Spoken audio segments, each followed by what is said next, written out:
Today, we're diving into a really powerful idea about teaching kids to read.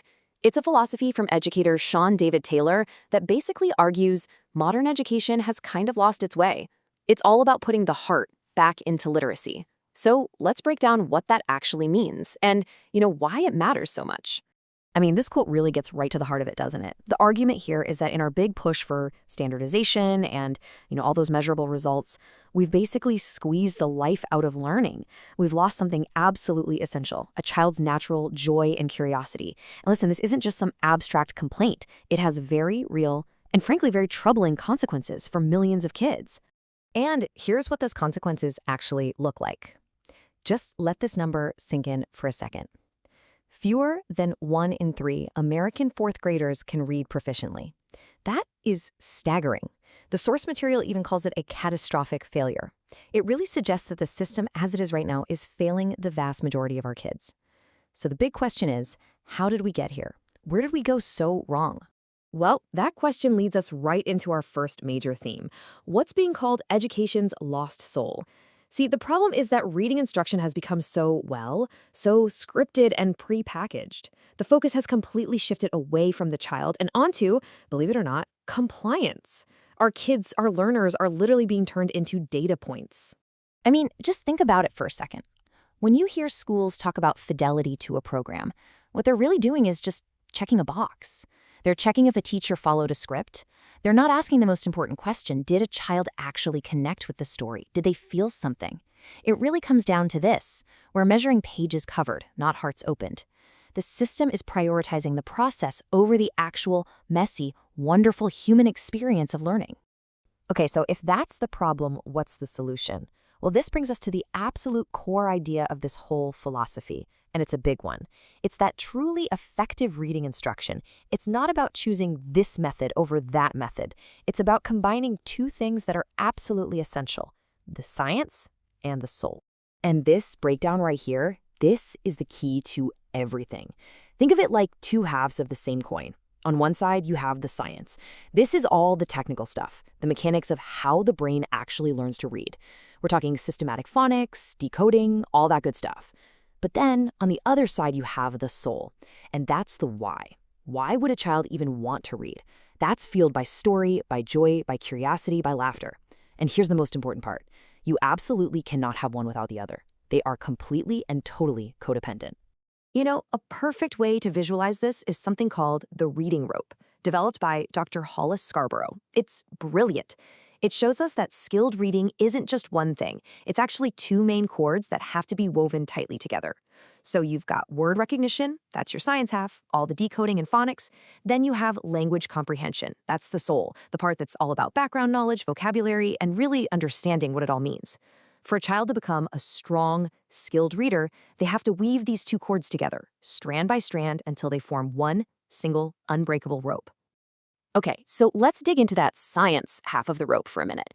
To really get it, we need to kind of pull back the curtain and demystify some of the foundational building blocks of the English language. Don't worry, it's not as complicated as it sounds. First up, we have the phoneme, okay? All this is the smallest single unit of sound in a word. So if you take the word ship, you might see 4 letters, but you actually hear 3 distinct sounds, sh, I, p. And get this, a child's ability to just hear and play with these little sounds, it is the single strongest predictor of whether they'll be a successful reader. That's huge. Okay, next up is the grapheme. This is super simple. If the phoneme is the sound you hear, the grapheme is the letter or letters you see that represent that sound. So for that sh sound, the grapheme is the letters S and H put together. And honestly, that's all phonics is. It's just the work of connecting the dots, linking the sounds you hear to the symbols you see on a page. And finally, let's talk about the morpheme. Now, this is the smallest unit of meaning in a word. Think of them like little Lego blocks of meaning. Take the word unhelpful. You can totally break that down into 3 meaningful parts, right? You've got un, which means not. You've got the root word help. And you've got full, which means full of. Understanding these little morphemes, it's like having a secret key that unlocks a massive vocabulary and way deeper understanding as kids get older. All right, so with those basic building blocks in mind, phonemes, graphemes, morphemes, how does a child actually put it all together to become a reader? Well, the source material lays out this really clear and fascinating roadmap, a journey that takes a child from being a non-reader all the way to a critical thinker. And the progression is just so cool to see. It all starts with the listening child, from birth, really, where that soul part is nurtured through songs and stories and just talking. Then you get the decoding child, where the science of phonics really starts to click. After that, they become an expanding reader, using all that morpheme knowledge to tackle bigger, more complex words. And then finally, they emerge as a critical thinker who can analyze texts and argue their points. But here's the thing to notice. Both the science and the soul are woven into every single one of these steps. You can't skip one. Okay, and all of this brings us to the final and honestly, maybe the most empowering message in this whole philosophy. It completely reframes the role of the parent. You're not just a bystander here. You are the central, most important guide on your child's journey to becoming a reader. Think about it like this. A standardized, one-size-fits-all system, by its very nature, has to ignore the individual child. It just has to. But you know your child. You know their unique personality, what makes them laugh, what they're passionate about, what they're afraid of. That deep, intimate knowledge is a superpower.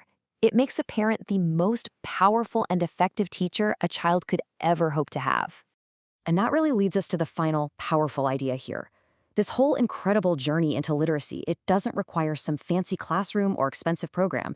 It can start right now, tonight, at your kitchen table, with the stories you tell and the conversations you have. So the real question isn't, can I do this? Because you absolutely can. The only question is, where will you begin?